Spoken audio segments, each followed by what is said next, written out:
Couple minutes to get on and then we'll get started.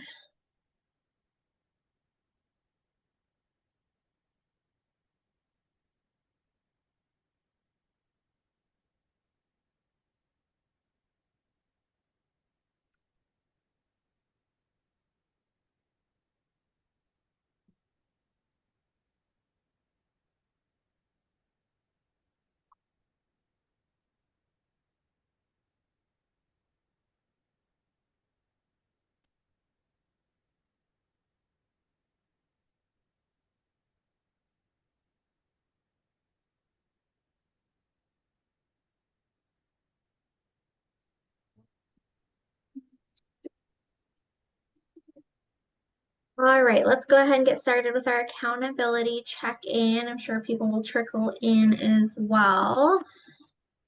Caitlin, you want to get started? Sure. Um, just been working on figuring out like a plan for like Sphere stuff. I combed through like all of my social media and piled everything like name-wise, but I feel like a lot of people don't have like contact stuff on social media anymore, so like emails, stuff like that. Yeah, So kind of trying to draft like a message to like send out to like friends from high school and stuff like that. awesome. Yeah, that's good. And I definitely too, sometimes like you just gotta communicate with people where they're at. So even if it's not getting like other contact information from them, if you're, posting fairly regularly and interacting with them regularly, they're still going to get those touches from you too. And then obviously you can give an opportunity to like opt in to like your newsletter or whatever else you're sending that way too. Good job. Okay, Jake, how's everything going? Hey Mara, really well, really well. This week I'm finishing up contacting everybody in my sphere, in my contacts, in my phone, kind of weeding out some of the folks that I don't, just contacts that I haven't done this for a while. So I realized there was folks in there that live in West Virginia that I probably will never talk to again. So kind of categorizing Oh, that sort of thing, letting folks know, again, what I'm doing. Also reached out to some team leaders about doing some open houses and putting together some personalized directionals for those open houses with some of my branding on it and stuff like that. awesome. Great. And Babe Huff? Hey Mara, nothing much since yesterday. So I reached out to you regarding that one person that I was working with. So I did talk to the title company for the first time. So I'm going to talk to them after this meeting to get me a Perfect. list for some of the people that for farming in this area. Yeah, good. So reached out to the title company for the first time. It was a good conversation. So she did put me in touch with the salespeople from the company. She said they should be a better bet to get the details to me. So just working on that right now. Awesome. Emma? Right now doing a lot of door knocking and working on writing letters and sending those out and social media posts. So Colin? And Quinn? Hi, Mara. Hey. I went to uh, Brook yesterday. Awesome. Yeah. Went to I see some older houses yesterday, like 100 years old. Nice. So fun. Yeah. So meet some people. Yeah. Nice. Um. Yeah. Nothing special for me. Awesome. Okay, perfect. Well, today, as our instructor, we have Stephanie Coates. Stephanie Coates has been a top producing real estate broker in the Eugene area for over 18 years. She started at Keller Williams Realty in 2006 at the age of 18 and has since built a team, served nearly a decade on the ALC, and helped over 1,000 families locally achieve home ownership. She has experience with buyers, sellers, investors, commercial property, leasing, bare land, and distressed real estate. Stephanie was the recipient of the 20 Under 40 Award in 2017, a graduate of the Leadership Eugene Springfield program in 2021, and the winner of the Registered Guard's Best Real Estate Agent Award in 2023.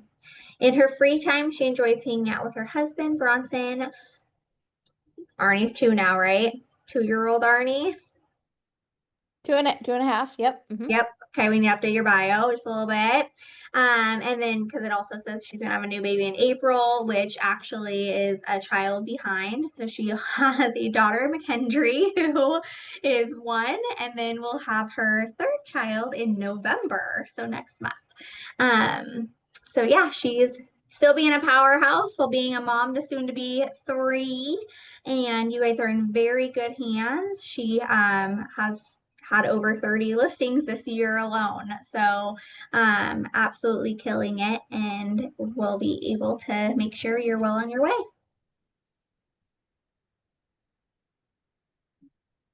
Well, hello, everybody. Thank you for having me. It's always a pleasure for Mara to set me up on teaching this class with Win with Seller. And it's nice to get to see you guys. And many of you are in my market center or I follow you on social media. So I know just how committed you are to your success. And Emma, I see your videos all the time. Great job.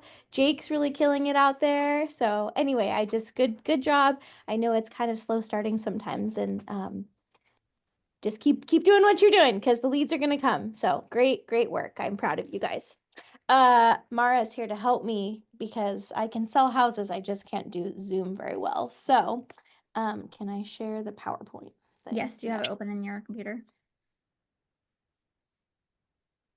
Yeah. Here. Go ahead and download it. Maybe. Oh, there you go. You'll probably have 5 versions of it. There you go. Stephanie, have you taken one of the earlier classes for us? Click it. Have I taken a class Yeah, on? for Ignite.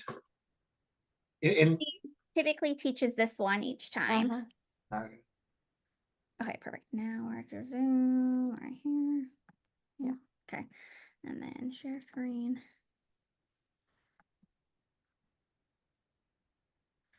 Perfect. Wow. Right? Yeah. And then you can go to slideshow, play from current slide. Thank you. Thank you. All right, wonderful. Thank you, Mara, for your help. I always like to have the slides up here because I think they're super helpful whenever I teach this.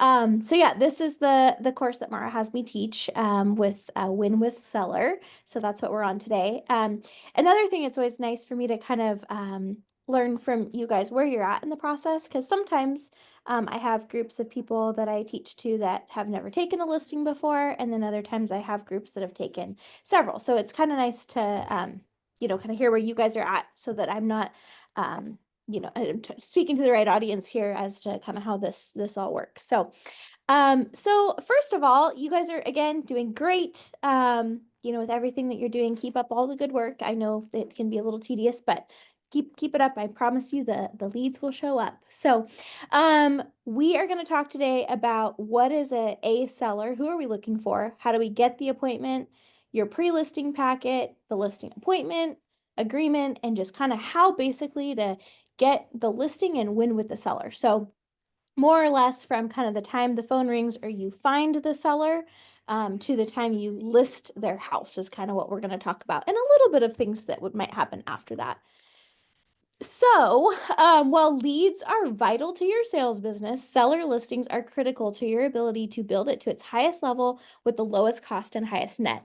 So that's a quote from Gary Keller, of the Millionaire Real Estate Agent and our founder here. So why is that? Well, I would say a couple of reasons. If you have let's just say, a buyer, right?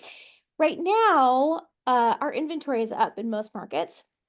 So if I have a buyer, I'm going to, have the buyer in probably for a consultation of some sort. They're going to sign a buyer broker agreement. We are going to talk about, what it is that they're looking for. So that's probably going to take a good hour. Then we're going to go out and tour properties. And in the current market that we're in right now, we may tour 10 to 15 properties before they find a property that is suitable for them.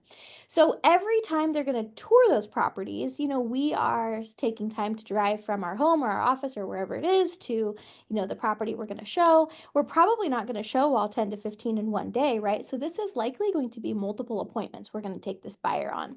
So I guess the point I'm trying to make here is, just from the time of inception of that buyer to getting them to make an offer, I mean, we maybe will be, I don't know, could be 15, 20 hours in to working with that buyer. And then, of course, once they go under contract, you're going to have to be there to chaperone their inspection process, appraisal process, work through the lending. So with a buyer, from contract of buyer broker agreement to closing, we likely have probably put in, I don't know, 30 hours or so.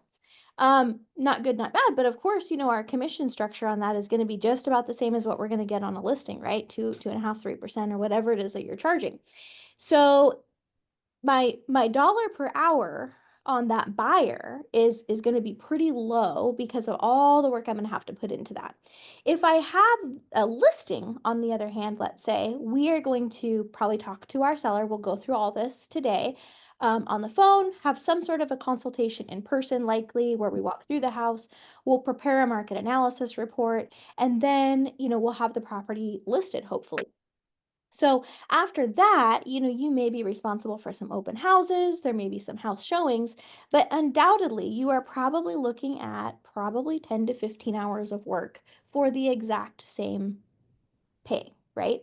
So with a seller, you can just be a little bit more leveraged in order to take on more sellers. I think, like I've got 17 or so listings active right now. I can handle that. If I had 17 buyers that I was working with actively right now, I would be pretty busy out showing houses to them all day long. It'd be kind of a lot to take on, right? It'd be doable, but it also wouldn't necessarily be sustainable, right? I could probably handle that amount for a period of time, but managing all that, for a long time, I would probably need a little bit more help. Whereas a listing, for the most part, you're going to put in a fair amount of work on the front end, wherein you're, evaluating comparables, getting photos taken, getting your marketing kind of set up. And then after that, you kind of can put it on a little bit of an autopilot. Yes, there's servicing of that listing, but it's just not going to be nearly to the degree that you would have to do if it was a buyer. So I think that is really the crux of why our listings critical to your ability to build your business at the highest level.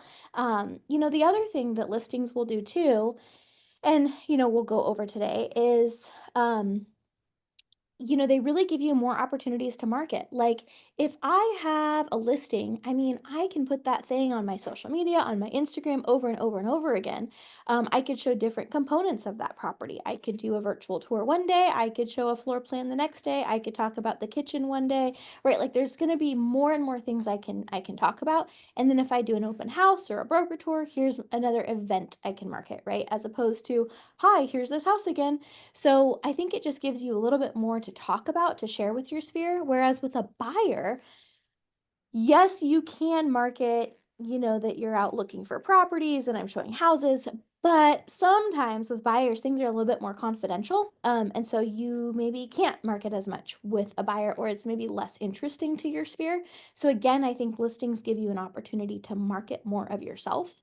And then there's also, like, Jake mentioned, getting some directionals. Yeah, you bet. So directional signs. the good and the bad with the market right now with things staying on the market longer is obviously they're on the market longer, but you can have your sign up for longer, which is more advertising. You can have directional arrows, which is more advertising, right? Like there's all these other avenues that you can kind of continue to market yourself when you have listings. And another thing Gary Keller says is that any listing properly marketed, that's the key, should yield you another buyer and another seller. So really, I mean, if you have a listing, you're probably going to have an opportunity to get, you know, another listing and potentially another buyer off of that listing. Whereas with a buyer client, hopefully they will send you a referral, but again, you just kind of have less to really market with that. So, that's kind of the long and the short of why taking seller listings are going to be a little bit more profitable than buyer listings. So first of all, what are we looking for? Well, A is what we say, a qualified seller. So what is a qualified seller? So in our curriculum, it says ready, willing, and able to do business in the next 14 days. So I would say, maybe just to add to this, in my last 2 years or so in the business, the only people I have really been working with that are selling anyway are death, divorce, going into assisted living, or job transfer. I have had very few people that are just selling because they want to sell for kind of the normal reasons. Because, you know, the house is too small, or we've retired and we want to downsize, or, you know, just kind of your normal reasons that people would maybe choose to make a move. We're not doing a lot of that anymore. And I think big reasons for that are interest rates. Most people that have a mortgage have their mortgage under 3% or somewhere in that range. So it is very difficult to convince that person to sell their house and then buy a house at a 6 or 7% interest rate, because frankly, they're to buy the exact same house, they're probably going to spend an extra $1,500 to $2,000 a month just in interest for the exact same house. So unless there is some personal situation motivating them to make a move, again, death, divorce, assisted living, job transfer, something happened in their life, I'm just not seeing them move. So I think really ready, willing, and able to do business in the next 14 days, yeah, that qualifies them. But I think the other reason you're looking for is, did something happen that's motivating you to stay the course and stick this out, and you have to sell your house? Because right now, if they don't have to sell their house and they want to price it somewhere, they're probably not going to get that price, which means they're ultimately not going to be motivated to take an offer when it comes in at the reasonable price that it should be at. So unless, again, back to motivation, unless there's like a reason they have to do this, I think you may find that you may pour a lot of time and energy and money into that listing just to find out that they weren't really motivated to do anything. The other type of seller that is sort of qualified, but the other one that I maybe get a little bit of right now, I do have a couple of them. They're few and far between, and they want to go look at houses, but they have a house to sell. And I think they are sometimes a little bit stuck in the mindset, they think we're still in 2021 and that they're going to find a house and make a contingent offer and put their house on the market and it's going to sell, you know, in a couple days and we're going to be good. And the fact of the matter is, in the Lane County market right now, our average days on market is 55 days. 55. So that means 2 months. If your house is priced right, it will take 2 months to get an offer, and then it will take another probably 30 days to close. So really, you're looking at 90 days. So the people that, you know, might be like, okay, yeah, I want to list my house, but only when we're ready to buy something, I don't know that they're necessarily qualified sellers. So I would just kind of keep that in mind as you are figuring out, who am I looking to serve? And then also as you're kind of evaluating, how much time, money, and energy am I going to put into these particular clients? Because again, unless there's a motivating factor behind their move, I don't know that I'd necessarily say they're A, sellers. So but next 14 days, yeah, I think that's probably a reasonable time period to say, yep, okay, we're going to be ready to go. Obviously, there could be other factors there too, where they've got to get new carpet put in and we've got a delay, but I think really it's down to motivation. So look for that.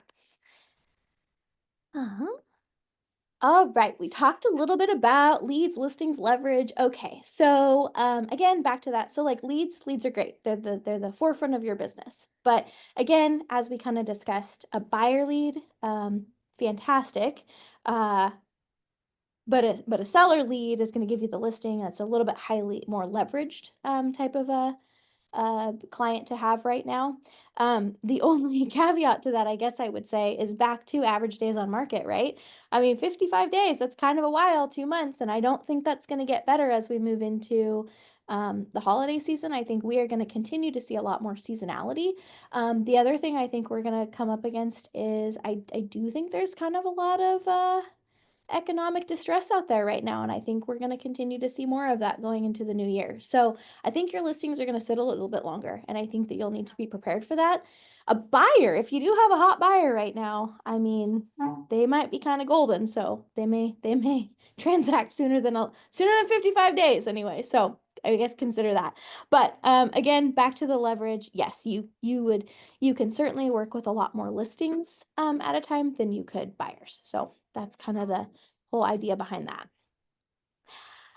We talked about this a little bit. So with the seller listing, yes, you have so many more marketing opportunities than you do with a buyer. More control of your time, absolutely. So, especially myself, I will have, 3 children under the age of 2.5 in about a month. And so controlling my time is really important to me. So I oftentimes find myself up at, 4 a.m. before the kids get up, doing things for my listings, getting things prepped and ready, working on a market analysis report, that kind of thing. I probably wouldn't get very far if I asked a buyer to look at homes with me at 4 in the morning. And I probably wouldn't get a seller to want to show their home at that time. So taking listings for me obviously gives me a lot more control of my time, and it does help me to maximize my dollar per hour compensation that way. Volume, yep, you take a lot more volume. And then also with sellers, you're on the front end of pricing. Yeah, I think that's kind of true. I do think that right now, we unfortunately, unless you're pricing the house right, you may end up kind of chasing the market. And that's a tough spot to be in. So I think having really honest conversations with sellers is really important right now to make sure pricing is right, because honestly, even if it is right, you are still looking at the better part of 2 months before you might get an offer on that property. And then again, properly marketed seller listings bring you more business. Yes, they do. So the seller service cycle. So we'll go through all of this today. How to convert the lead, the pre-listing consultation, servicing the listing, how to negotiate, and then of course any post-closing systems. Ahas before we move on.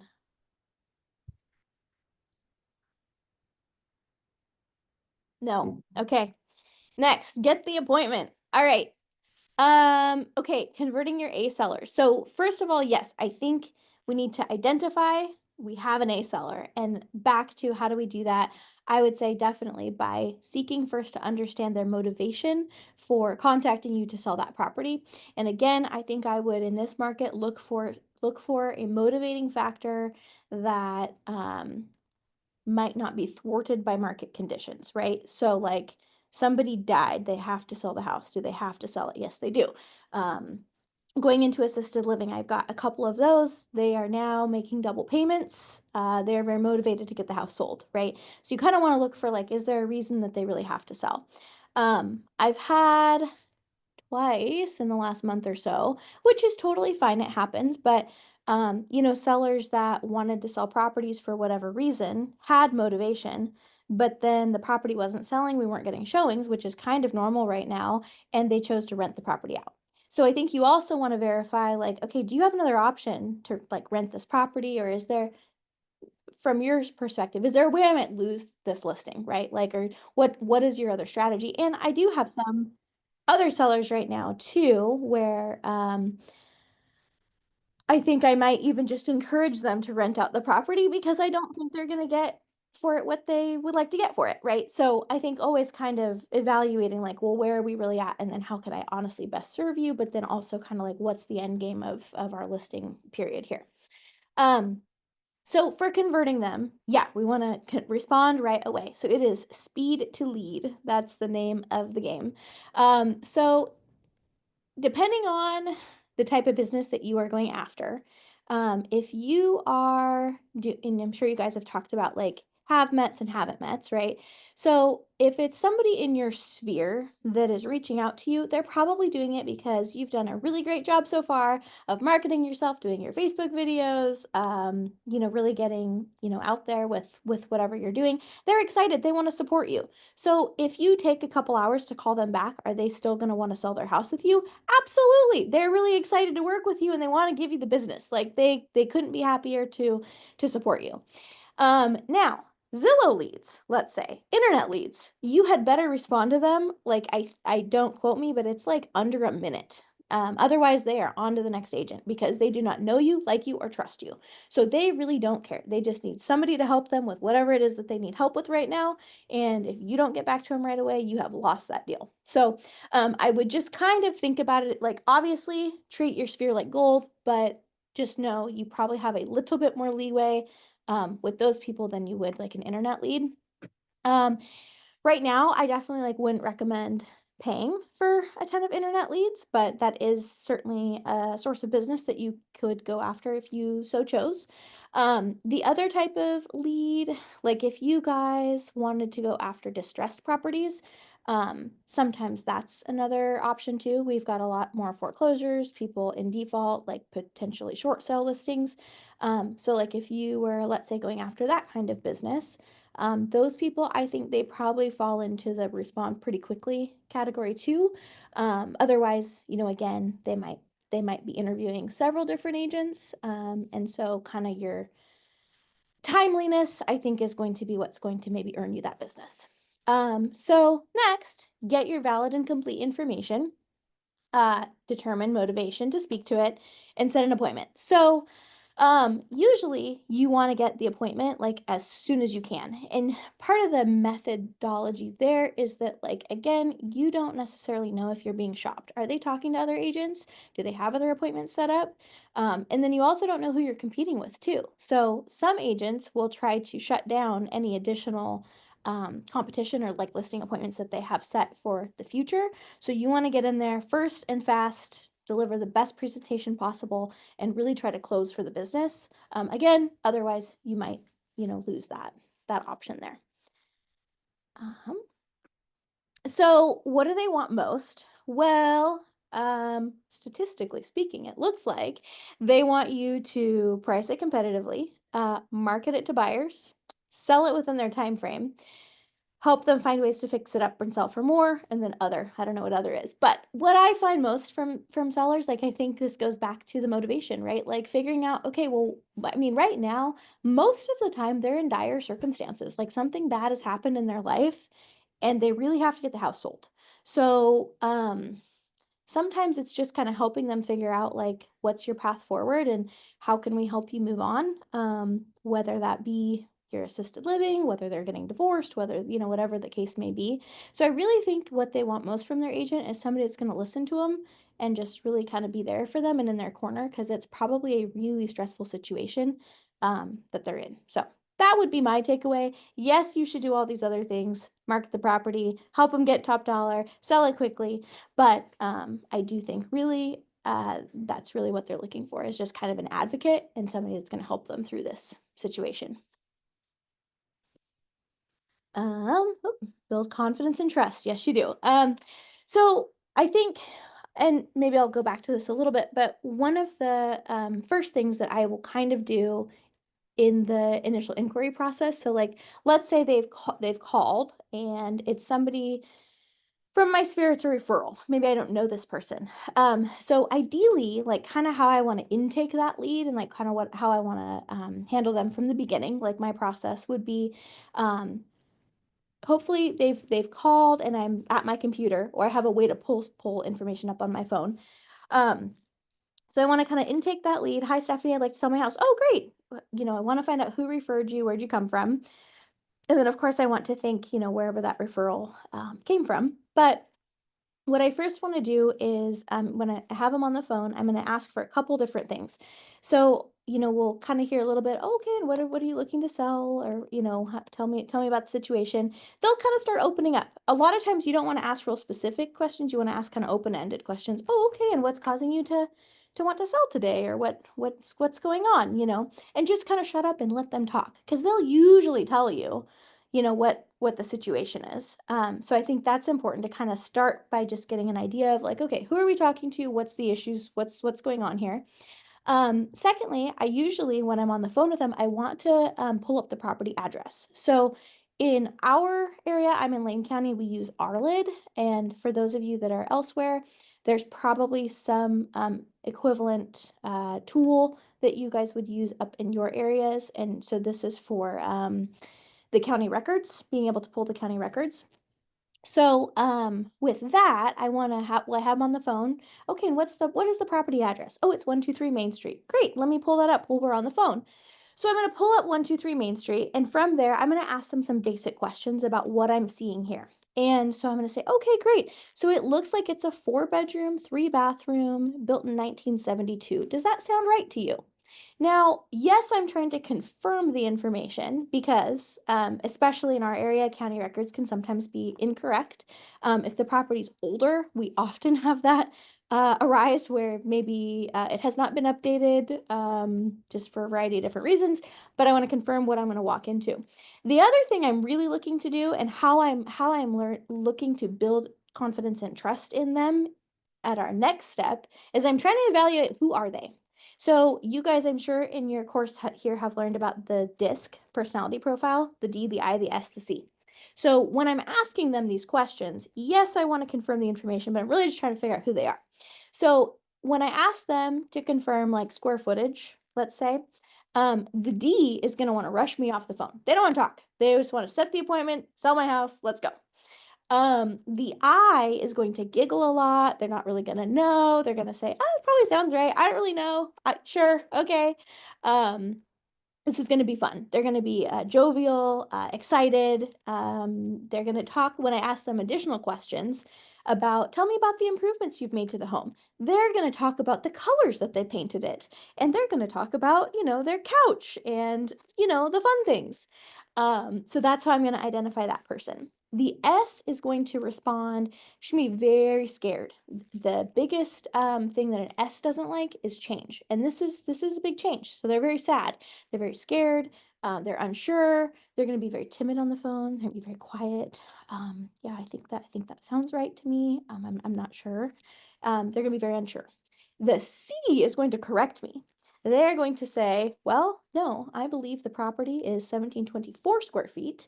When I ask about improvements, they're going to get incredibly specific with me. They're going to tell me the pitch of the roof. They're going to tell me exactly what model the new ductless system they put in is. So that's kind of what I'm looking for there. And why I want this information is because then I can tailor my listing presentation and anything that I send for pre-listing towards that customer to really make them excited. And then also I know how much I need to prepare. Now, like I'm always going to prepare a lot, but for like the C, for instance, their biggest fear is being wrong. So, and if you show up and you are wrong, then they lose a lot of respect for you. So I really want to make sure that I've researched their property in and out. I have memorized factual information. I have all my statistics ready. I've come with spreadsheets and data. So that's kind of, what I'm looking for to win with a C. With an S, I should bring all that stuff, maybe not in as much detail because they're going to get really overwhelmed with that. But I wanna probably block out more time because I know this is going to be probably more of an emotional meeting. They're very scared. And so they really just want somebody to give them a hug, hold their hand, and tell them it's going to be okay. They're probably going to let you pick the price. They're probably going to kind of defer to whatever it is that you say. But they want reassurance and they want help. The I, again, you bring the same stuff because you want to offer everybody, the same level of, professionalism, but just know they're not going to look at it as long as it looks pretty and has bright colors. That's what they want. They're not going to read anything that you give them. The D probably won't either. They might read some things, but they're just going to want bullet pointed information. If you hand a D, a stack of spreadsheets, you didn't win with them. They're going to be annoyed. They're going to say, okay, what's the price? what's the price? What's your commission? Just there's be done.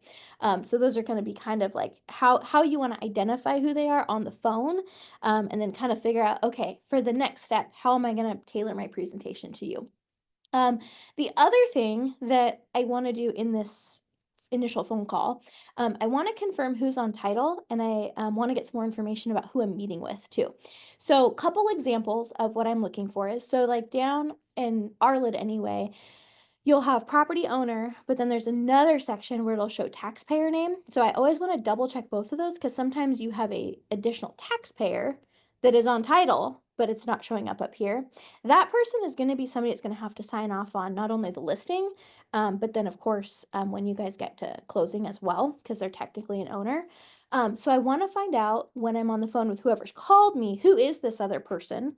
And are they alive? What is our relationship with said person? And, you know, kind of figure out who they are. A couple examples of where this has gone poorly for me in my almost 2 decades here. So one, sometimes that is it's an ex-spouse, right? And so what people often don't understand is, let's say they got a divorce and the divorce was 5 years ago. And in the proceedings, the house was awarded to this prevailing party. Well, they think, okay, I got the house. It's my house. Well, it might be your house, but unless you actually file paperwork to take the other party off of the deed, which typically you cannot do unless you refinance the property, that other spouse still owns that property. And so they will still have to show up and sign at the title company, even if the divorce decree awarded the property to the spouse you're on the phone with. So you're going to want to find out, hey, where's so-and-so? What's our relationship with so-and-so? And then this may be something that we want to, you know, contact that person before we, you know, list the property, or really kind of before we get any further in this.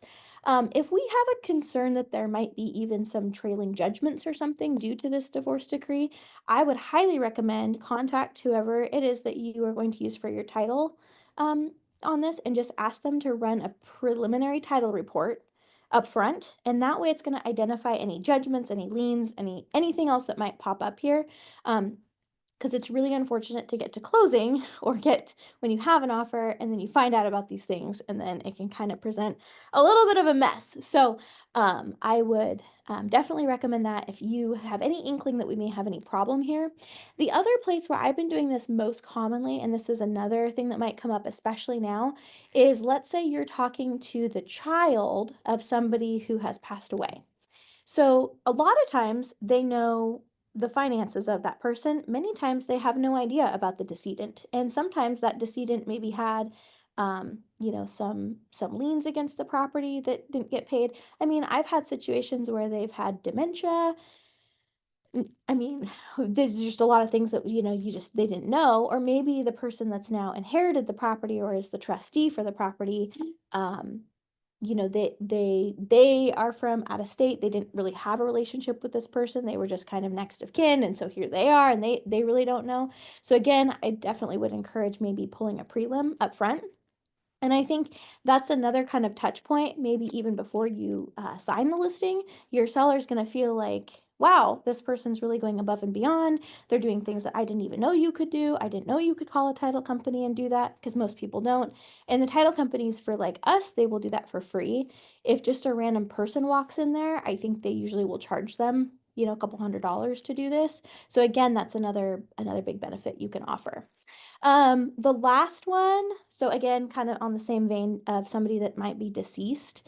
So when closing occurs, you will, or the seller rather, whoever it is, they do have to bring the original death certificate, the original, to the title company to have that recorded with the sale. And that is because they have to be able to prove why Joe Smith cannot sign. So a death certificate would show, well, he's dead. That's why he can't sign. And that's why I have authority to do that on his behalf.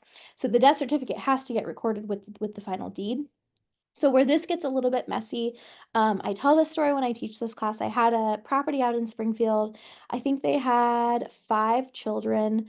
Dad had died years ago, 20 years ago. Mom was still living. She had died a couple years back. Well, between the 5 kids, somebody said, "Oh yeah, we've got the death certificate. Don't worry about it." Well, they didn't have the death certificate. And so we get to closing and nobody's got the death certificate. So they actually had to contact DHS and say, "Hey, we need another original death certificate, actually for both parents." And as you might imagine, DHS really didn't care that we were trying to close by Friday. So it was 6 weeks out. And we had to delay everything for this issue. So I would probably ask upfront, okay, who are these people that are showing up? Are they alive? What's our relationship with them? And just make sure we have our ducks in a row, because also it can be really stressful for them when you are like, if they didn't know they had to come up with the original death certificate, and let's say all their stuff's packed and it's in boxes and it's in the moving van, and then the day of closing, you're like, oh, by the way, I need this. Yeah, wrong time to ask, right? So I would prepare them for this up front. And then also sometimes those situations can be a little bit sensitive, depending on their relationship with the deceased. And so just kind of telling them that up front before it's, crunch time again will be really helpful. So those are my upfront when you're talking to them on the phone. And then of course we're going to close for that appointment. And again, we want to do that as quick as possible. So in the meantime, it tells us to go over these tactics. I really don't do any of these things.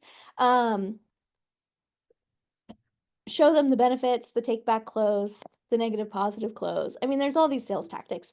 Again, I'm probably more of one that just like, let's just figure out what it is that you need to do. Why do you need to do that? And I want to be your advocate and I want to help you get to where you want to go. The only time I maybe use some of these neuro-linguistic programming tactics might be, and it might be the take back close that I use, and I can't even identify them because I'm not a salesy person. I just don't use them. But so like sometimes you'll have people, and in your initial appointment, they have explained to you that they have to sell this property. There is something bad that is looming in their future. They have got to get it sold. There's a big problem. And so then you get an offer. Well, now they're upset that the offer is not, what they were hoping it was going to be. And so now they're thinking, well, I don't want to take the offer. But, let's say the offer is only, I don't know, 7,000 off of their asking price. And they're kind of being petty here. And you as the agent have enough wherewithal to know, like, listen, if we don't take this offer, statistically speaking, it may take us another 55 days to get another one. Like, how many house payments are you going to make in that time where we're actually going to be that, we would have been better off to take this offer, So sometimes I will use a little bit of that psychology of like, oh, okay, so then you'd just like to wait for another offer then? They say. And then sometimes they'll come to their senses, or I kind of, okay, well then I guess we don't have to sell the house, then that's fine. We'll just put it back on the market. No problem. And then oftentimes this will happen like during inspections when again something's come up that like any buyer is going to ask for. So I'll beat them up a little bit there if I think they're being, a little bit short-sighted. And I'm not trying to use any of these tactics for my own, personal benefit, but sometimes you can tell people are getting in their own way because they're not looking at the big picture. And I think the stress of having to sell a house and that coupled with whatever reason is pushing them here, death, divorce, whatever, sometimes they're just not in the best headspace to make good decisions. So sometimes, okay, cool. Well, let's go ahead and have your leaky roof on there then. Sounds good. Or, I'll let them know like, okay, well, I guess if you keep the house and rent it, it is leaking, so you're gonna have to replace it anyway, right? Oh, yeah, I guess you're right. So sometimes again, they're just not thinking things through. So I will sometimes bring to them like, all right, well, here's this. And then, I usually don't pressure them, and typically they'll come back around to what the sensible decision is.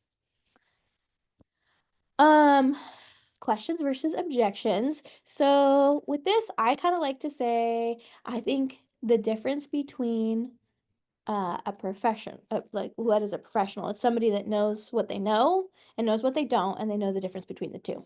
So especially when you're new, I think the instead of this, and not that any one of you would do this, but instead of like making up an answer if you don't know the answer to the question, just tell them you'll go find the answer. And like you have got so many resources, whether it be myself, Mara, anybody else in your market center, your title rep, your lender, whoever, like somebody's going to be able to help you and wants to help you get that answer.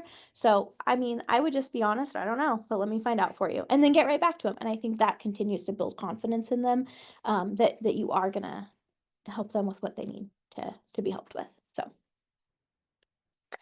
any ahas?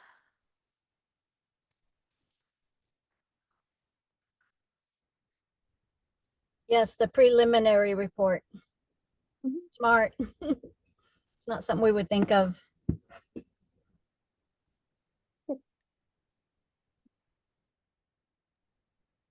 So Stephanie, if you have, I guess, what is your rule of thumb? And I know it probably depends on the market that you're in at the time, but if your average day on market is, let's say what it is right now, about 50 days, 55 days, where do you want to be? You know, how far do you want to let that go over that before you start looking at other options, pulling it off the market?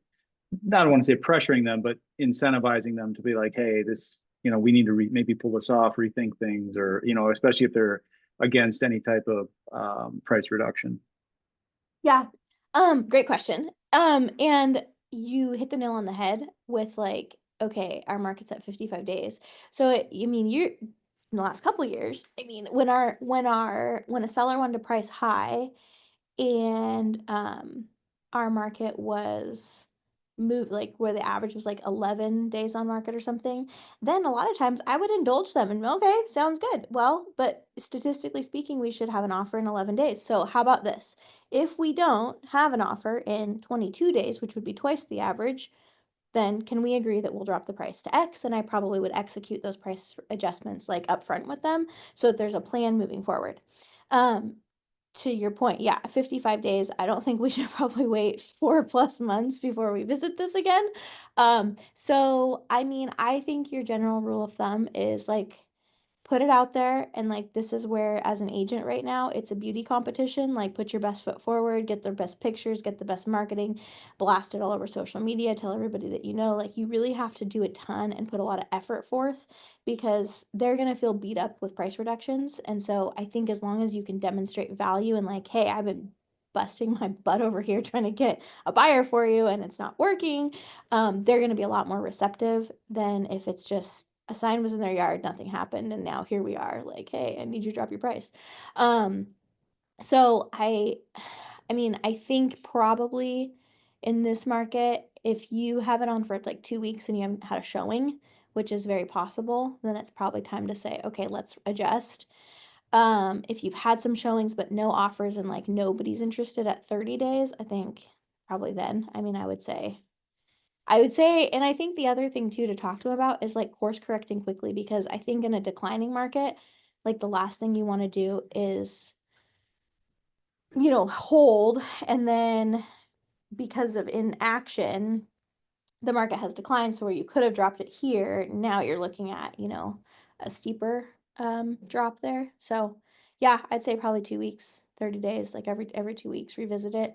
And just make sure that in the interim, like you're again showing them value. Like, yeah, I've sent out these postcards, I door knocked, I did an open house, I did broker tour. Like, for those of you that aren't using broker tour, I would highly recommend that. That's a really great tactic I have been using too. So uh in Eugene, anyway, we have broker tour.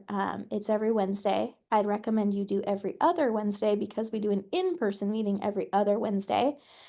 Here it is at the Marquee Center on Country Club. And so all the agents from all the companies meet 9 a.m.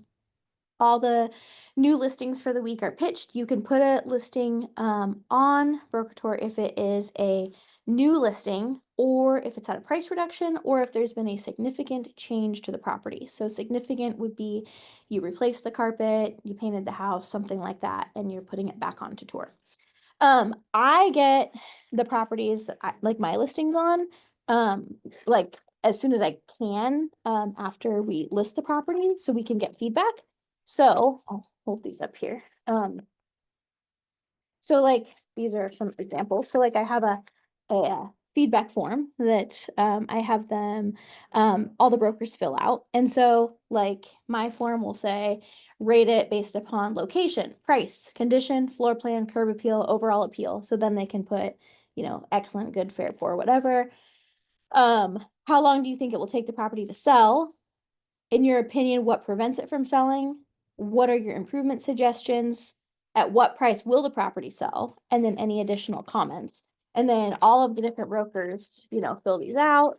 And so basically how this is helpful is, I mean, a lot of times your sellers are going to come home and they want to read these. They think they're not supposed to or something. I always send it to them, but you know, it's kind of nice because I think sometimes they just don't want to hear what you have to say, but then somebody else says it and then all of a sudden it's the gospel. And why that is with people, I don't know. But so like a lot of these, like if you're priced at, you know, 530 and all 12 brokers come through today and they all said you're out of your mind, it should be 460, right? Then all of a sudden, even though you've been telling them this for 2 months, they're like, oh, well, gosh, it looks like we might be overpriced here.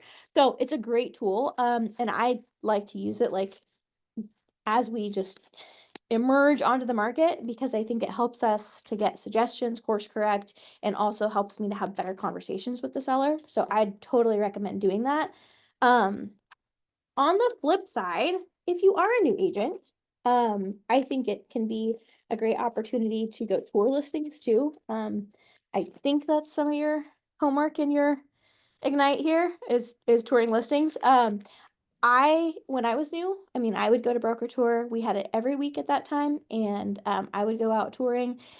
I tour all the houses, and it just kind of gave me greater familiarity with the market and with houses. And again, back to like those of you that are out there doing what you're doing, maybe aren't seeing results yet, like they're gonna come because I can't tell you how many times I would go out touring property thinking it was pretty innocuous, and then let's say 2 months later, I'm sitting at somebody's kitchen table ready to list their house. And guess what? I toured their neighbor's house a couple months ago on broker tour. And I had no idea I was going to be having this conversation, you know, later. So it definitely helped me out because it helped me to speak more intelligently about the comparables because I had toured them and I had walked through them. And so I could say, well, yeah, your house is comparable, but I actually walked through this house and let me tell you that it, you know, smelled like cat pee or like whatever the issue was, like I think it gained more confidence in the eyes of the seller because it showed I was truly familiar with the inventory.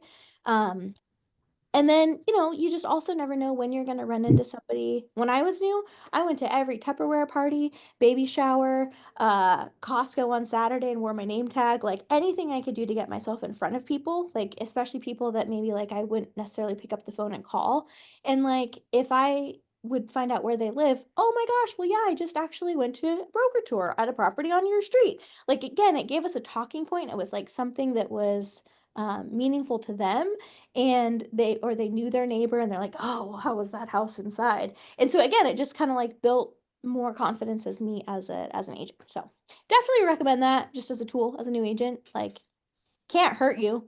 And then it's also something you can post to your social media too, is touring properties. But yeah, so long answer to your question, Jake. Anything else?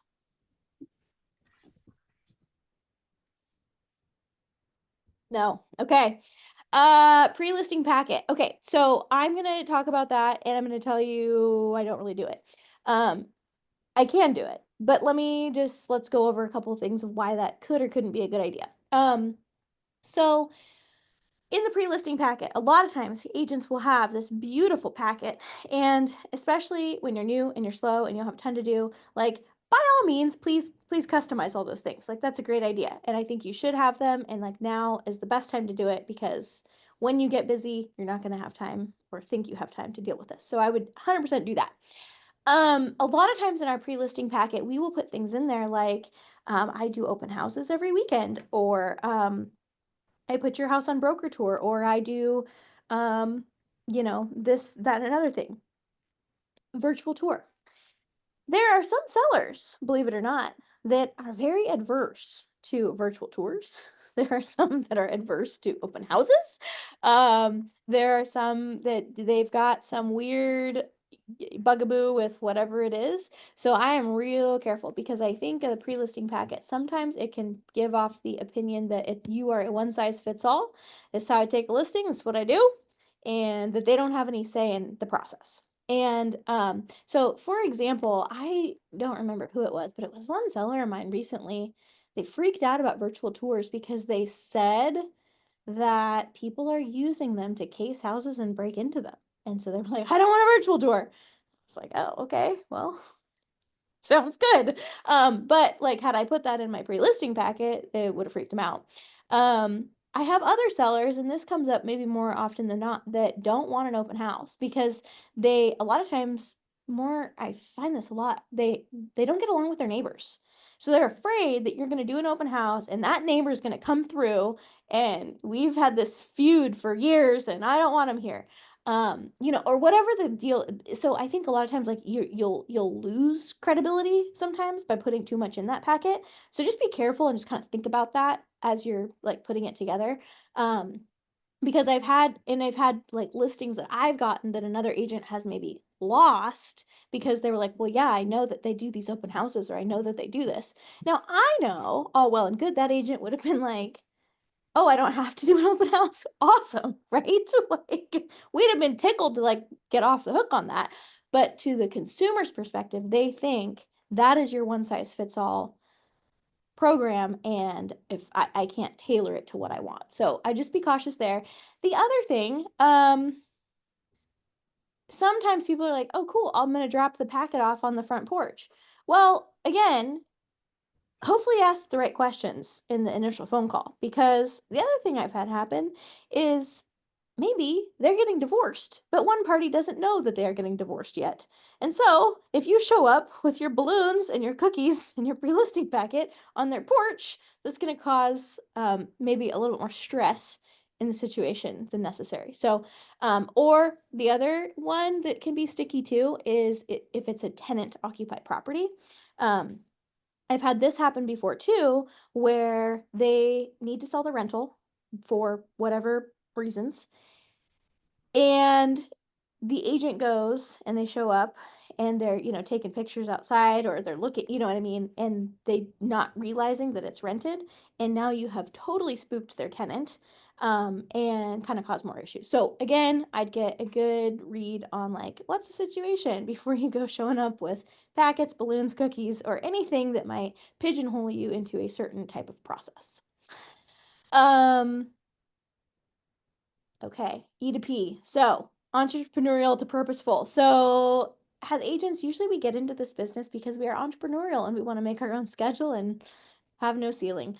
And then we find out our entrepreneurialness will only get us so far. So it's good to have focus, models, systems, and then you will always have a breakthrough. Just so you know, you're going to break down before you break through. I cried myself to sleep many a time before I would break through, so just know that's normal. And if you are not considering getting a job at McDonald's, then you are probably not doing it right. So just know this is going to be tough. You got this. The goals of the pre-listing packet. Yeah, I suppose it's to build their confidence, answer their questions and objections before the presentation, save you time at the consultation, and then state your value. Yes, and please just remember what I said. Don't answer questions that they haven't asked yet.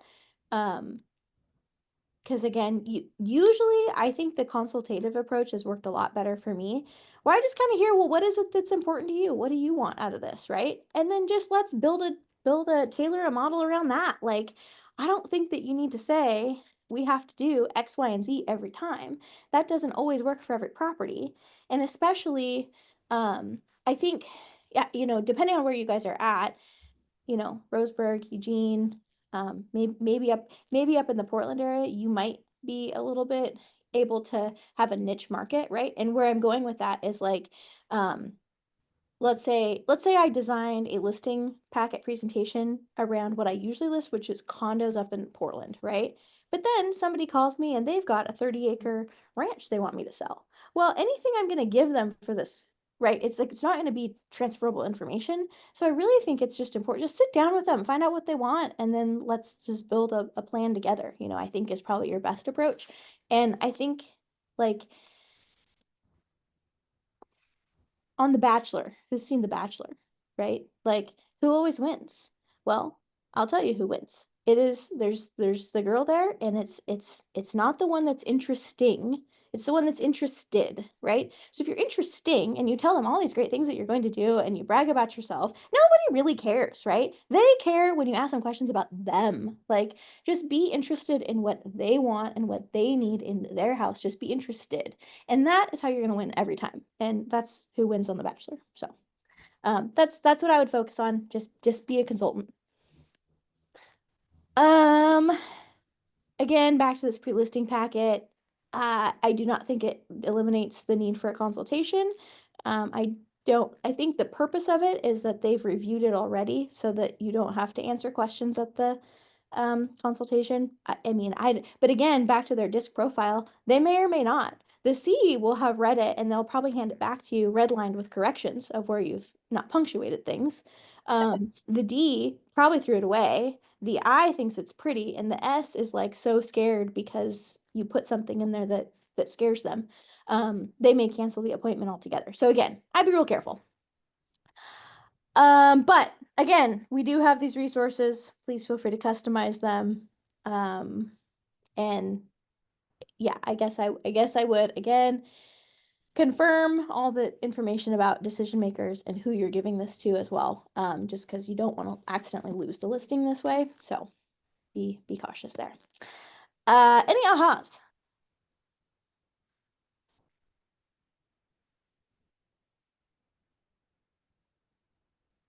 No. Okay, listing appointment. All right, so I do that. I don't like the pre-listing thing, but listing appointment.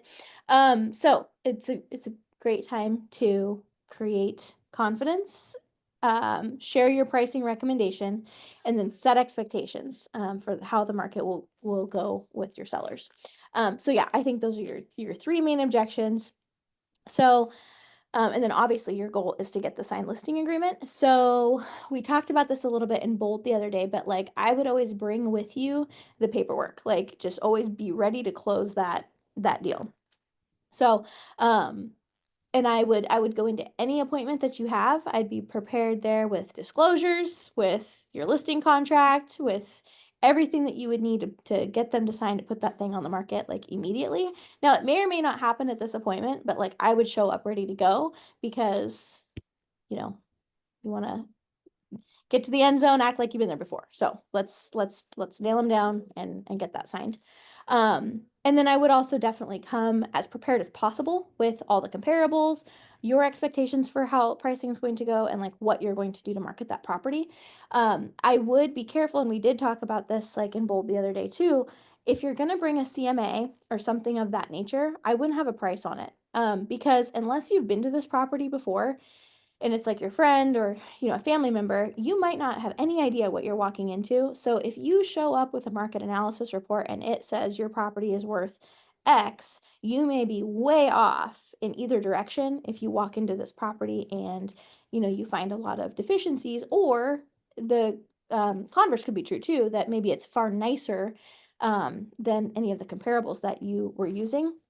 So I would really steer away from going into the meeting with anything like that, unless, again, you know the property. And honestly, even if you know the property, I mean, a lot of times it's properties I've been to before, but when I'm there for a barbecue, I'm usually not sizing up their house or, looking for dry rot. So, I mean, I'm pretty cautious about, putting too much in writing there. I think that's a conversation that you guys get to have together. And a lot of times they have lower expectations than what we think they have. And so sometimes it's a really easy pricing conversation.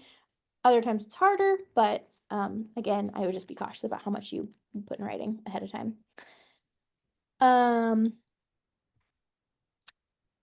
Meeting their wants and needs. So, I mean, yeah, again, I think it's just all about kind of showing up, be prepared as possible, but you just want to hear what it is that they're looking for and what their timeline is, what they want, what happens if we don't sell, and then just make sure that, your presentation is just really tailor to, you know, what their needs are and gets them out of the situation that they're in. And I think once if you're asking the right questions and you've done the right research and you've pulled the prelim and you've done stuff like that, the other thing that you might want to keep an eye on in this market is some people are in default and they've got a sale date coming up. And so if that's the case, you may want to recommend to them a far more aggressive pricing strategy to really get that property sold. Because if they have a sale date in 4 months and you don't get it sold, they're going to lose all their equity versus, you know, if we tried a little bit too high. So I think, again, it just goes back to being a consultant, asking the right questions, and just making sure that you're, you know, really being their advocate.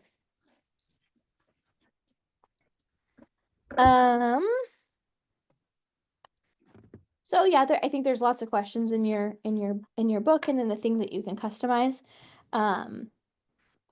I would be cautious about being too salesy. You know, what's the one thing that has to happen to make that dream scenario a reality? I mean, unless you really talk like that, like maybe find your own way to say stuff like that, because I think otherwise, you know, they don't feel like they're connecting with you. And so then, especially if it's a hard situation of why they're selling, they're not gonna feel as comfortable picking up the phone to talk to you about like, hey, I just lost my job and now I really have to sell, or like whatever the situation is. So again, I just probably come more from contribution and from like a place of understanding. And I would always go into your appointment saying, I'm knowledgeable, caring, the best agents for these clients. They will appreciate my expertise, preparation, and chose me to represent them as they sell their home. And I don't know that this goes over really great, like the actual process, but so usually my listing process, so like if we just want to talk about how does this go from, so they've called on the phone, we've interviewed them, we've figured out who they are, I've done my own research at the office. Now I'm going to show up for the listing appointment. So I'm going to show up for the appointment. I typically, you know, going to shake their hand, meet their pets, meet their kids, have a couple minutes of, you know, okay, great. Thanks so much for having me. What a great home. Kind of read the room a little bit, like, okay, how are we excited to show me this house, or, you know, is this a somber, difficult time? Like kind of figure out what's the tone, how what's going on here today. Then usually I ask them to give me a tour of the house, because they always are like, okay, well, what do we do? What do we do now? Okay, well, why don't you show me the house? And so then I'm gonna walk behind them. I will always ask if I need to remove my shoes. Some people have big issues with that, some don't, but it's always a question I ask to be really respectful as you walk into their home. And then I have my notepad out. I've got the property. I probably brought the things that I'm going to pull out, like the props that I bring. I always bring a file, and I have my label maker right somewhere over here. And so I've made a label with their property address on it. So I'm carrying that file. Now it's a little bit more of a prop than anything, but what it shows them is that I have come prepared to this meeting. I have a file with their name on it and their address, and in the file I do have all the listing documents. In there, I do have the CMA I've prepared, and after we go through this walkthrough of the house is when I'm going to determine if I pull that out or not. But what I have out on front of the file, like in kind of a you know, clip to where I can take notes on it, is the RLID, which is our county records information form, and then I probably have a notepad, just yellow legal pad. I'm taking notes. So, how I do it is I kind of make two separate like lists. So on one side, I'm making a list of all the stuff I see that has to get done before we can sell that house, or things that are going to be inspection issues. So that's going to be strapping water heaters. I'm looking for carbon monoxide detectors. I'm looking for smoke alarms. I'm looking for any glaring other issues, like a dry rot issue, or like, I don't know, something that's going to present a health or safety issue during the inspection period that I'm gonna be like, yep, nope, we need to get that addressed right now, or these are the things that the lender's gonna look for, so we have to have those done. So I'm kind of making my own separate list over here, and then I'm making another list of like all the features and stuff that they are telling me about the house.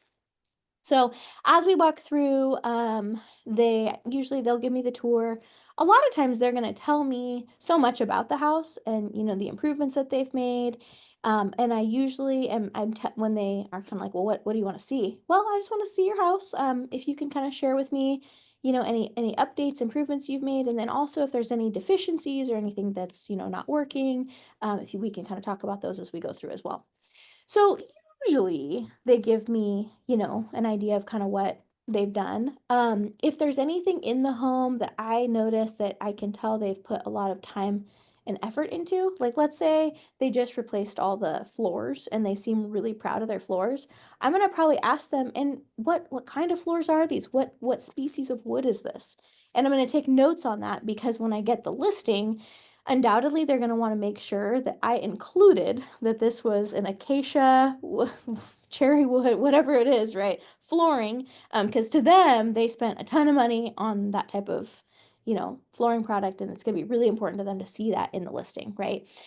If there's anything else that they spend a lot of time on in the house and they're really proud of, then I'm definitely taking notes about that. Because again, I'm going to include that in the listing because again, that's probably something that that's another way to win with them, is just by helping them to see like, yeah, I care about what you've done here and what you've spent time and money on, and we're going to make sure we advertise that. Now sometimes those things are not going to mean anything to the buyer, and sometimes they are going to be good things to know. But either way, those are just kind of things I'm going to be looking for and taking notes on. I'm also during that kind of looking for like, okay, is there any better way we could stage the property? Is there anything we need to take down? Anything we need to like offensive we need to remove? That kind of thing. I'm going to tour the property first. I'm taking all my notes and I'm not going to give them any suggestions or any ideas until we are done with this tour and sit down.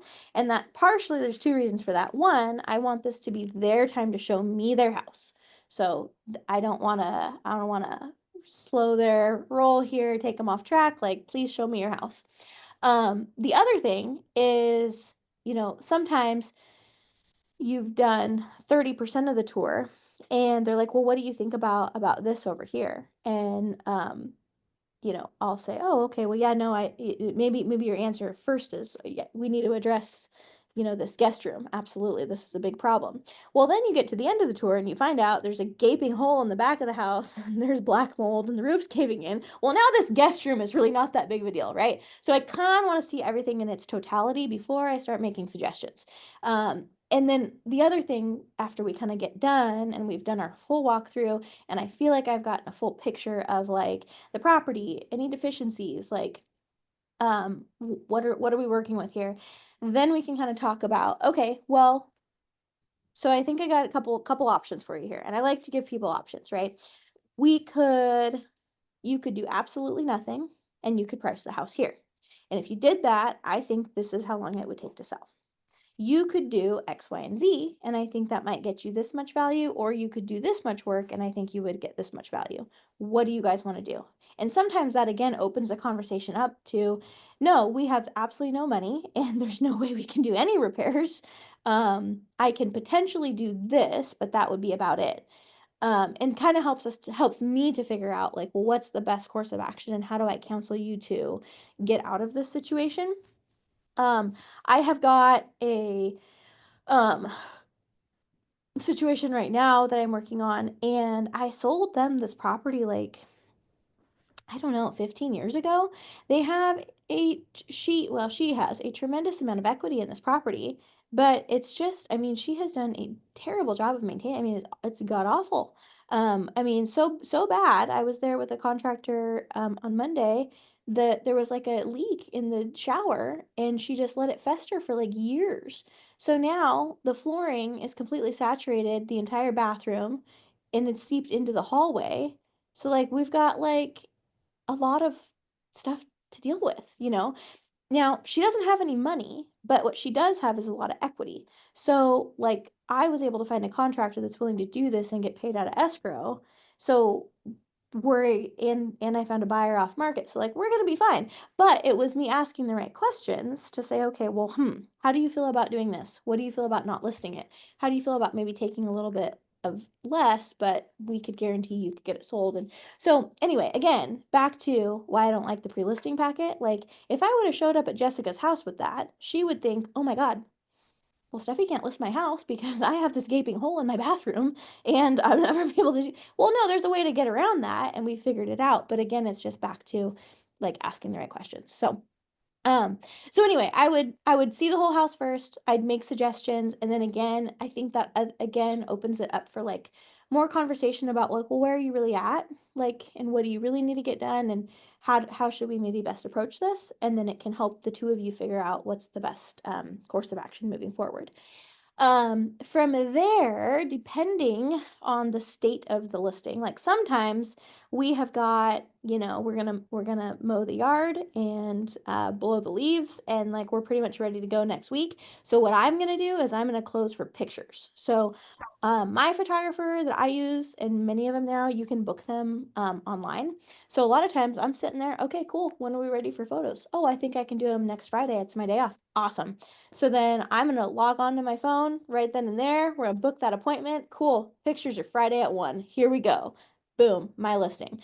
And then hopefully I have paperwork and we can, get that signed. Sometimes, the picture thing is kind of like my hook of like, all right, cool. You've set this other appointment. We are now committed, right? Maybe I leave them the property disclosures to fill out because again, if they've signed something, they're a little bit more psychologically committed to the process with you. So that might be an option. Where now if this was a cookie cutter property and we got a price and we've agreed and here's what we're doing, then yes, we're going to fill out the listing agreement right then and there. They're going to sign it. That's what we're going to do. Sometimes you have done your research, but you did not know, Jessica, that there was a gaping hole in your bathroom and the water has permeated into your hallway and we have black mold everywhere. In which case I may be like, you know what, I think what I'm going to do is I'm going to look at some more comparables, crunch some numbers, and I'll get back to you on this. Or I think we need to get a bid for these repair items because then I can take, the price of what I think the house is worth plus the cost to cure, and then that's how we're going to come up with a better value of your home.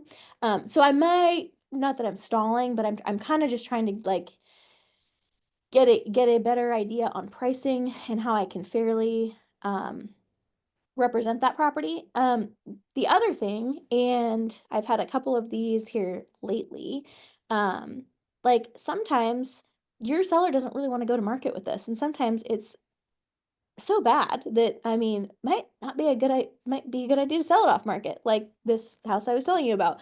Or I've got another one going on, same kind of deal.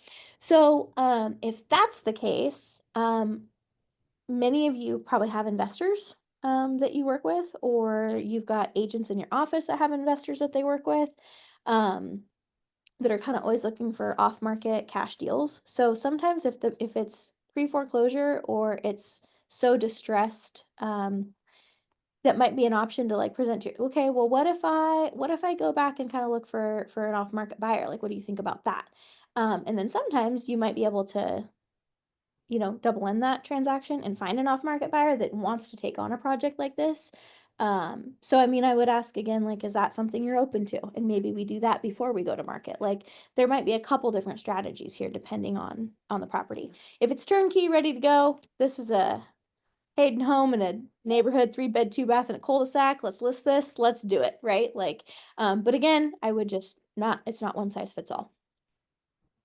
Then let's see, we would then have, potentially I would offer like, and you guys can do this too, like if they need help getting people out there to take care of the things, the punch list that we've given them, then I would tell them like, hey, I've got contractors, I've got resources, like whatever you need, I'm happy to, because sometimes again, that's an overwhelming process for them.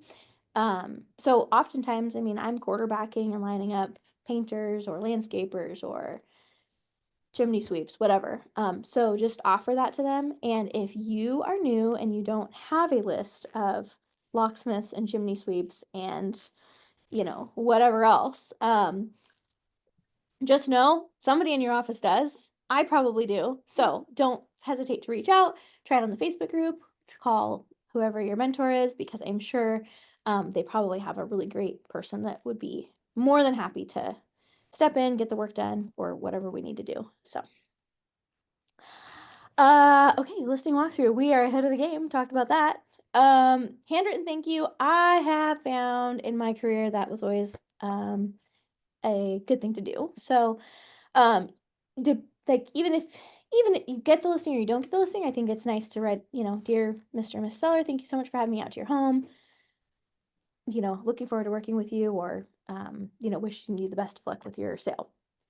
Sometimes if you don't get the listing, you may end up with that listing down the road, like if it doesn't work out with the agent that they decided to choose. So I think it's always good to kind of stay in their good graces, be humble, be nice, you know, you just never know.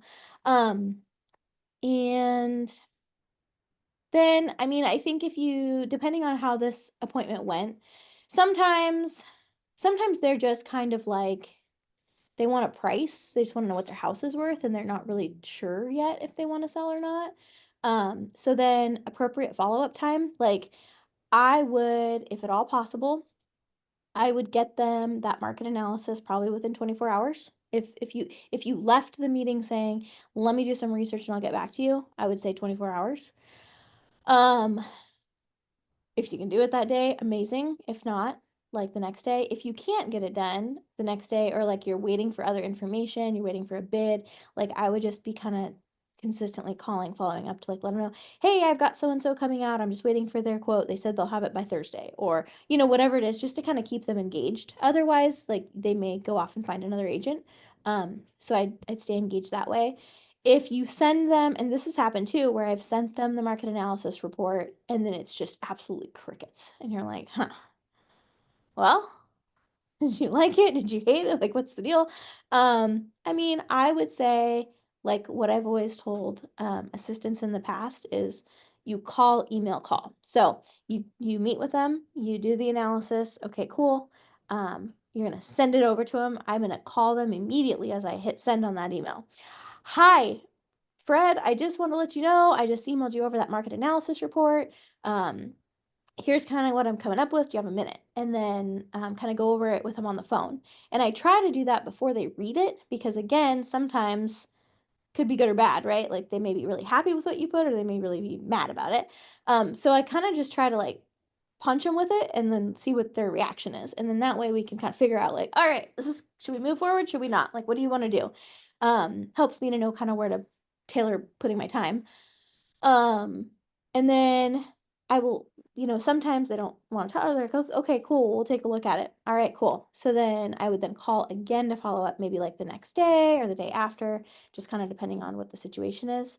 If it's crickets again, I mean, I probably would call for the next week. I'd probably call like every other day.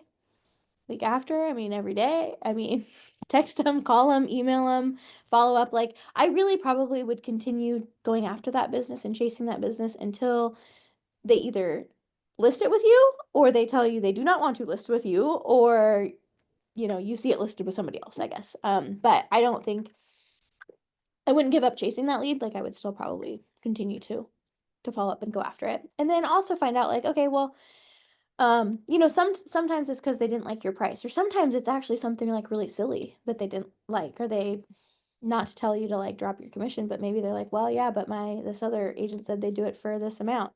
Okay, great. Well, how about we do this or that? Like, I think sometimes there's a way to negotiate and still get that business. So I think trying to figure out like, well, what's the objection is important. So. Ahas. Stephanie, quick question. So the market analysis report that you talked about, is it basically the detailed CMA, or it has more details to it? It has more detail. Yeah, great question. So, I mean, I use the RMLS CMA report is what I use. Now, there are many agents that will use Cloud CMA. They may have some other program within their CRM that you know, sends the data, and so it like pulls into a different, you know, type of a format. So really, I don't think it matters like what you use, as long as you have something to bring to them. And it's I think probably the best advice there is you just need to be comfortable with the report, so that you can go over it with them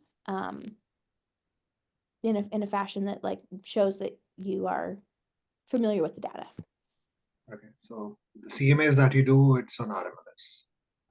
Yeah, that's what I use. But I guess I'm just saying, like, if you have been using a different program and you really like that program and you are familiar with it, by all means, I don't think there's anything wrong with using a different program. I just use the RMLS CMA. Okay. We had a session where we were shown about how to do it in Command. Yeah. And at least I don't know enough of a comparison of how it differs from RMLS. I probably don't know enough either, to be honest with you. I think okay, so command what I guess my thoughts on that are like command or any of those other systems, Top Producer, Brivity, uh Boomtown, whatever people are using, right? Cloud CMA. They ultimately like where they're getting their data is the RMLS.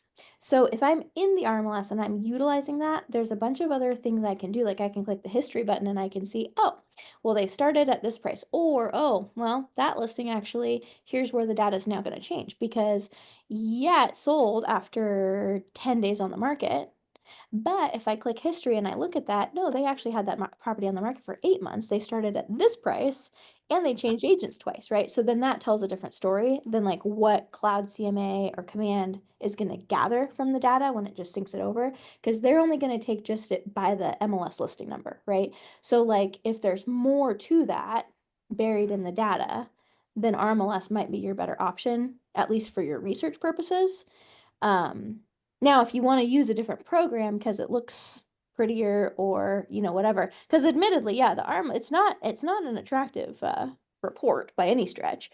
So there's some people that will use something that maybe looks a little bit more Sure. colorful or whatever. Yeah, I agree. guess I just would lean more towards like I would get my initial data from the RMLS or the county records or like whatever you're using before it goes into this, just so that you can really speak intelligently about it. Sure. I believe eventually the numbers should be pretty much the same. It's just a look and feel of the report that might change. Absolutely. Yeah. And I guess that's my point too. It's like if you have a different system you're using, I think the thing is like you just, you know, when I'm sitting in front of them, I want to be able to like go over it upside down. Okay, well, you know, because you're sitting with them, right? Like, okay, well, this property sold for X or this sold for Y, or I know where to find the days on market, right? If I went in there, even if I knew the data with like a different program report, I just wouldn't be as familiar with it. So I probably wouldn't come across as polished in my presentation of that information. Whereas with the RMLS, it's not as attractive, but I can tell you exactly where to find days on market, the terms that were paid, list to sales price ratio. I'd probably have to fish for it a little bit until I learned to use the other program. So I think just whatever's working for you, I would use. Maybe where I'm going with like this other data thing is like, okay, so let's just say the comparable you're using is across the street from the seller. So if let's say it pulled the RMLS data and it pulled it into the fancy report or whatever the command that you're using, right? And it said it was on the market for 21 days. Well, since they're across the street, they would know, using this fictitious example, that no, it really wasn't on the market. It was on the market the better part of a year with 3 different realtors, and they started at this price. So I guess I would have just wanted to delve a little bit more into the comparables so that when I'm sitting at their kitchen table and saying, yeah, this one sold in 21 days, they're not disputing that. And they're totally right because I didn't do further investigation on something, I guess. Right. Thank you. I agree with that. Because you don't always see the history. I just had Yeah. in Costa Rica look at a house and she sent it to me and I'm like, wait a minute, no. This has been on the, it said 30 days or something, and it's been on there 288 days with a different agent now. And sometimes they get skewed that way, I guess. And depending on the program, I just look at that. But yeah. Yeah. Anything else? Okay. Listing agreement. Okay, we talked about that. So, they should sign one. So I mean, I guess with that, I mean, I like I said, I will bring it with me to that listing appointment. I will have it all filled out to the best of my ability. If we can sign it then, we will sign it then. If not, if I'm like waiting on something, or I need to do more research or whatever, probably won't have him sign it then. Just kind of depends. I might docu-sign it to him. A couple like tips and tricks, I guess, with that. Right, like how long should you make them for? This might be a question. Depending on the property, right? Like in the market, like if they have a hard and fast deadline, it is going to foreclose on January 10th. Okay, well then our listing is probably going to be up on January 9th, right? So I would kind of like know that information.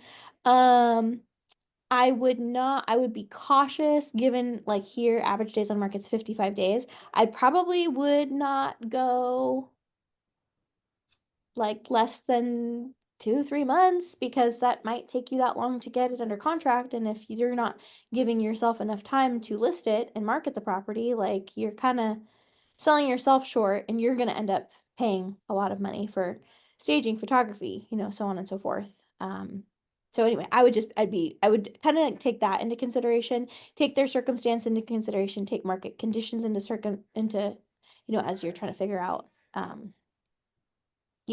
timing and stuff on that. And then another trick too, like let's say we priced it too high or maybe we didn't, but it's just not selling and so we dropped our price. Every time you drop your price, I would recommend doing another 30-day extension of your listing agreement just because you don't want to like let's say my listing was going to expire November 15th and I did a reduction today. I mean, I feel like I'm kind of I'm not maybe giving myself, it's not fair to me because I'm going to drop it but not give myself enough time to get it sold before, my listing is up. So that would maybe be a good idea. And then I mean, I don't know that this is controversial, but like, I guess, I know that there's like this whole new commission structure thing with the new lawsuit.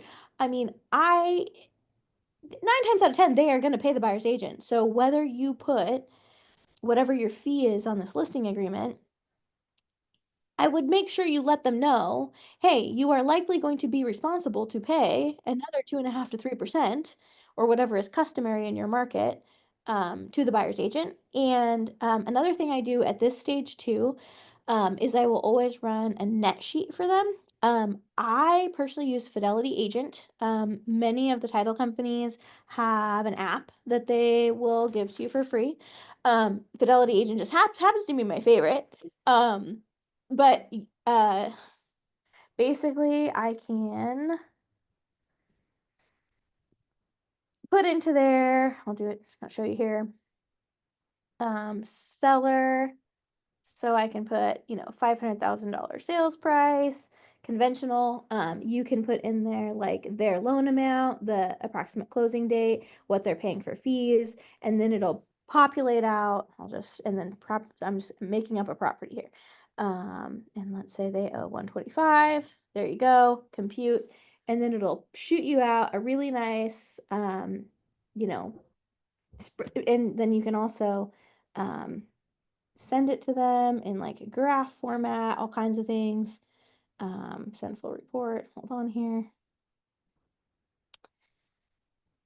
There's a bunch of different ways you can pull it together, but like it'll make like a nice graph with the breakdown of all of their fees and everything there, which is going to include title fees, transfer fees, county recording fees, all those types of things.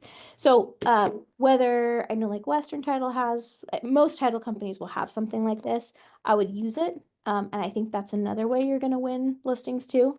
But then a lot of times, like if it's death, frankly, most of the time their property's probably paid off. Divorce, probably not. But this really helps, I think, to be able to tell them like, okay, if we sold for 500, your actual number you walk away with is going to be X. And then just again, making sure that we have the equity to sell at that number too. So I recommend doing that. And then the only benefit, and I'll just kind of give you from my experience here. So there's a lot of agents that will just do a DocuSign, and that's not a problem. You can DocuSign things.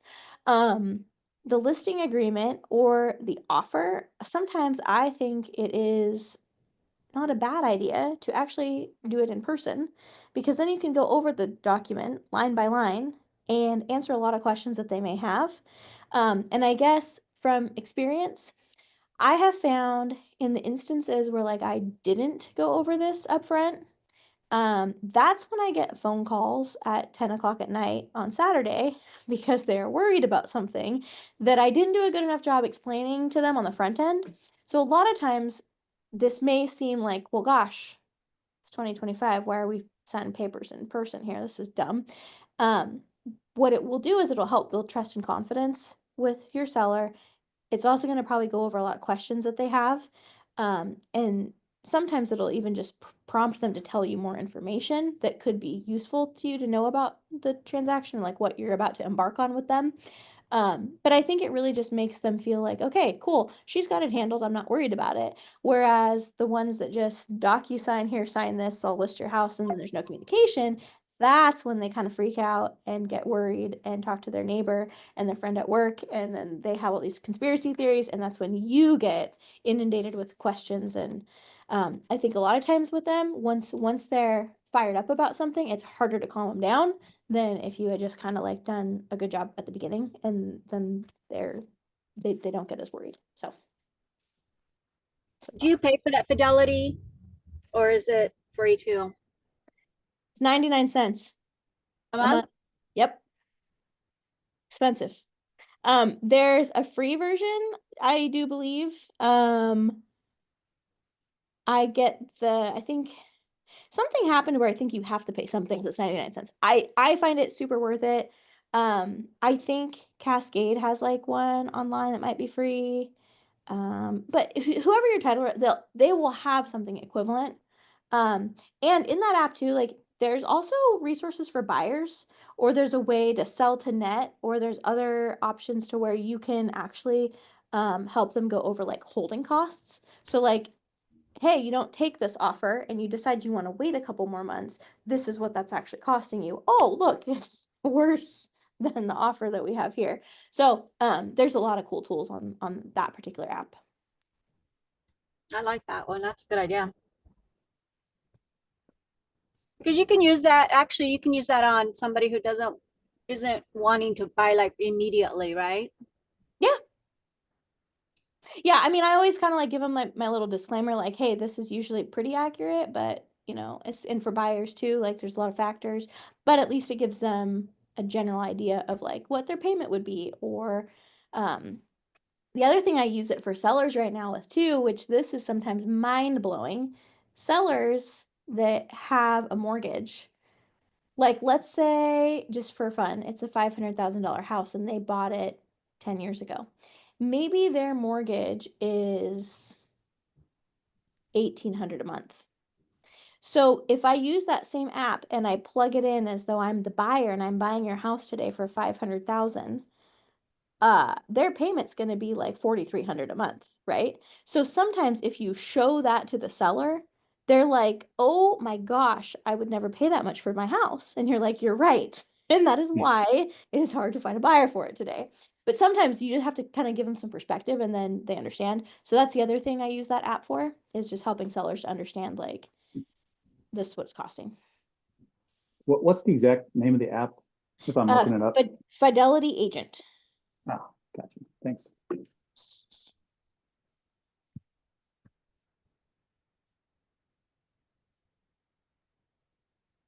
Okay. Anything else? I want to say thank you for letting me do your condo open house when we did the extravaganza. Yes. Thanks for doing it.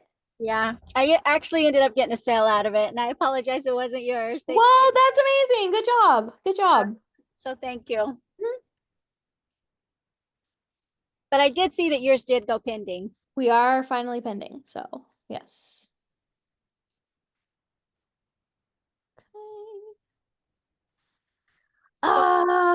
Okay. Oh, go ahead. Yeah. I'm sorry, that it's called Fidelity what? Fidelity Agent. Okay.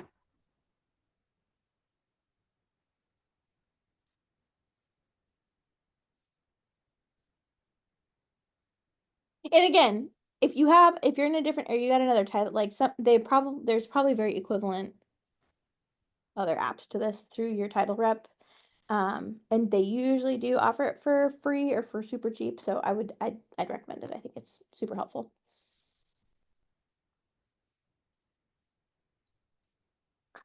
Okay, well, ahas to achievement. Any other ahas? Anything else?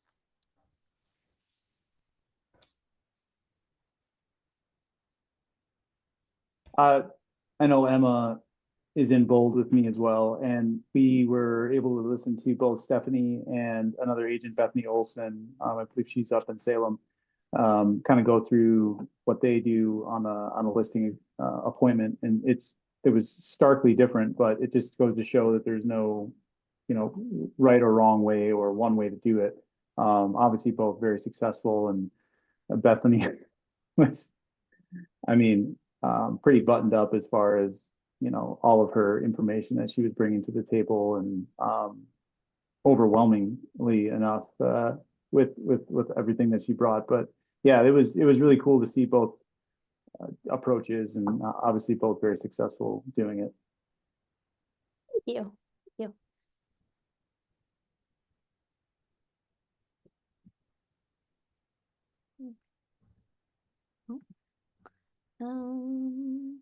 Okay. Well, with that, thank you for being here today. Continue doing all of your things that you're supposed to do here. And again, I will just tell you that I know getting started, sometimes it's hard, it's tedious, you don't see results right away. I promise it'll come. So keep up the good fight. Thank You got you. this. Yes. So much. Bye. You bet.